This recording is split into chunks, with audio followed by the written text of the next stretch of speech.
an Overwatch AI God program, insane boss battle. Ladies and gentlemen, welcome to the channel. This is frankly the most ridiculous mod I have ever seen in the workshop. There's been a bunch of really good mods in the workshop, but this is actually incredible. And I'm going to run you through this in the video and show you guys just how much fun I've been having playing this for, I mean, about 3 hours today. It's so much fun, this is. It's just actually insane. So this is made by the person or the workshop creator that made the Widowmaker Spider mod. If you guys follow me on Twitter, which is @Stylosa, if you don't, go and follow me because you'll see it on there. There is a clip of that, and it is frankly completely ridiculous. Now, it's not really too playable. You can play with it, but it's kind of like a fun thing, showing what's kind of possible. This is a straight-up PvE 4-player boss battle with 5 different phases, different abilities. It is actually insane. This is insane. I say that a lot, but this is actually insane. All right, so the way this works is it's 4-player.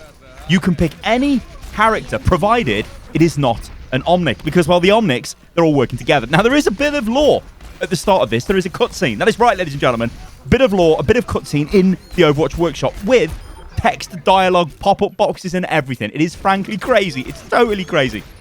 And, yeah, so basically, it's supposed to be an Omnium, which has gone a bit mental. Like, well, a God program runs an Omnium, which I believe is standard Overwatch lore. Do correct me if I'm wrong in the comments below, guys. You know I'm not the best with Overwatch lore, but God programs have always been like a really cool thing in Overwatch lore, and I think there's one in Temple of Anubis at the second point, locked away. So this is kind of like visualizing what a God program would look like if it comes back to run an Omnium. So what happens is you get these different phases. Now, we're into phase 3 here, and you'll notice there are a number of bastions stacked on top of each other.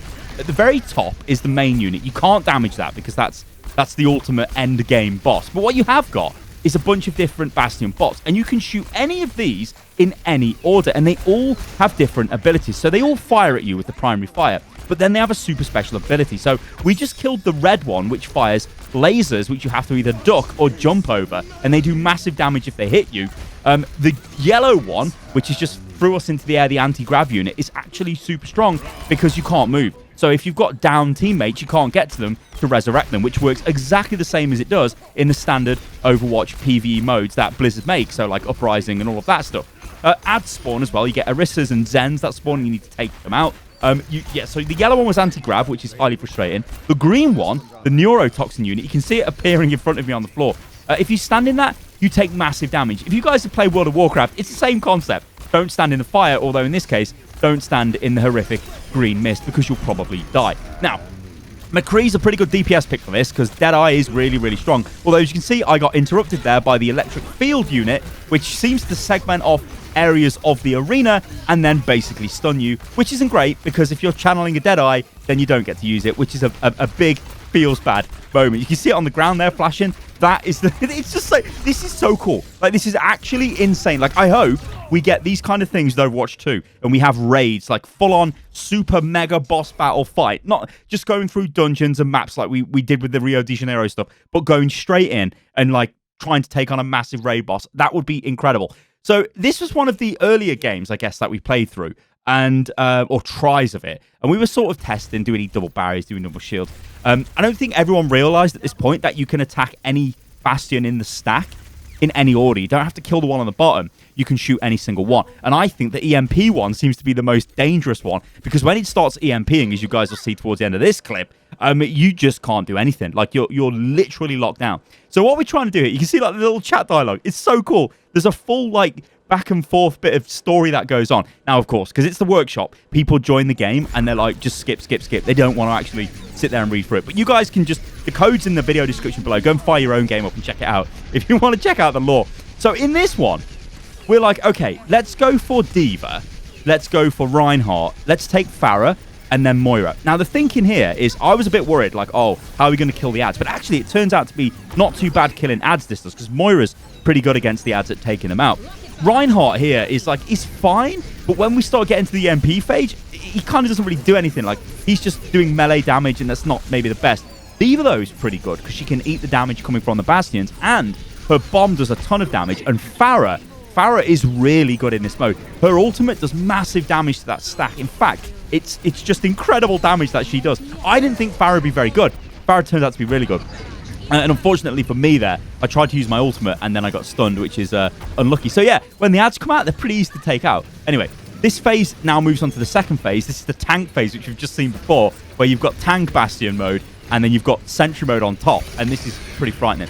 Now, Reinhardt is pretty good here because, like, he's not going to lose his barrier. So I think that the real brilliance of this mode is the creator has not just made it stupid OP, because it's so easy just to break things in the workshop and go like, oh, this is a boss battle. We've all seen boss battles before where it's just it's impossible. It's like, what the hell? The boss just does 10,000 DPS per second, rips through Reinhardt barriers, or whatever. Like, it's just completely impossible. Or it's got aimbot, which is just impossible to like run away from. See, because with this, when it's in tank mode, it will fire at you, but it doesn't 100% hit you. You do have a chance to sort of get away from it. And that's great because it gives you a bit of counterplay. And remember, this is a workshop mod. That's what makes it actually insane. But you can go and just get this and play with your friends. It is crazy, guys. Get 3 of your friends together, sit down, work out some crazy strategy, and just destroy it. I don't think double barrier is going to work, though, because like I said, when the EMP starts going off, you ain't going to have no barrier.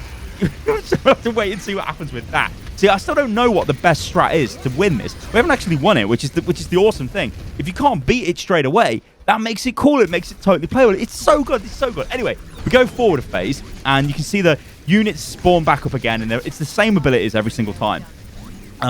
They seem to be stacked, I think, in the same order every time as well. But they speed up. So they use their abilities much quicker as they go through the phases, right? So now we've got the gas clouds out. The laser cutting unit is almost destroyed, but you can see it activates, right? Reinhardt is really good here because he can block the laser beam so it doesn't hit you. But Moira's really good because you can just fade away if it starts hitting you anyway.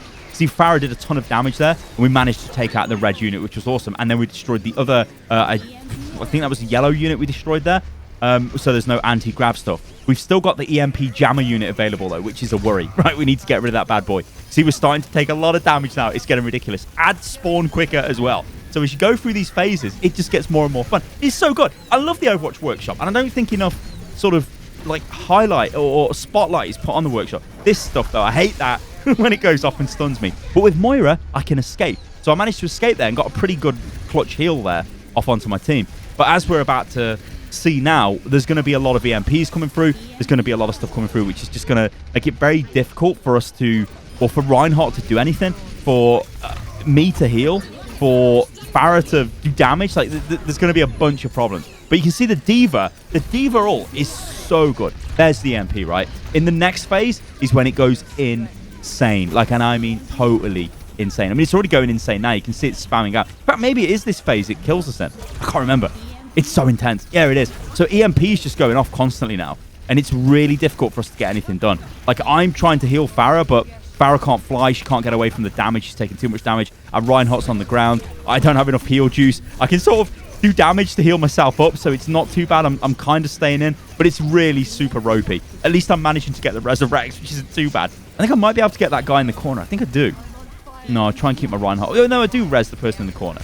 Yeah, so not too bad. But this is so good, guys. This is honestly, I love the workshop when we see this kind of creativity, and it shows you what's possible with Overwatch. Even with, I don't want to say the workshop's rudimentary, because it's not. If you know what you're doing, you can do some insane stuff in it. It's not very user-friendly to an idiot like me. Like, I don't know what I'm doing in it. I can do really basic things, but I can't do scripting. I can't do anything like that. But clearly there are people out there that can do things like that, and they do things like that, and we end up with stuff like this, and it is so good. Like, it honestly makes me start thinking. You know, like, PvE is great in Overwatch, but it's great when you play with your friends against a common, like, sort of big boss, right?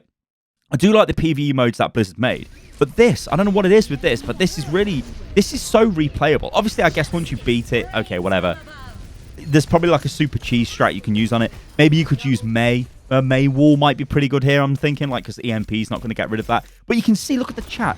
That's what we don't get in Overwatch today. It's like communication in the chat. People talking to each other to beat a common goal. And why is that? Because Overwatch is PvP. So when Overwatch becomes PvE in Overwatch 2, or we get a lot of PvE, there's still obviously PvP, but when we get more PvE stuff, I'm really looking forward to seeing loads of communities form and friendships form as well.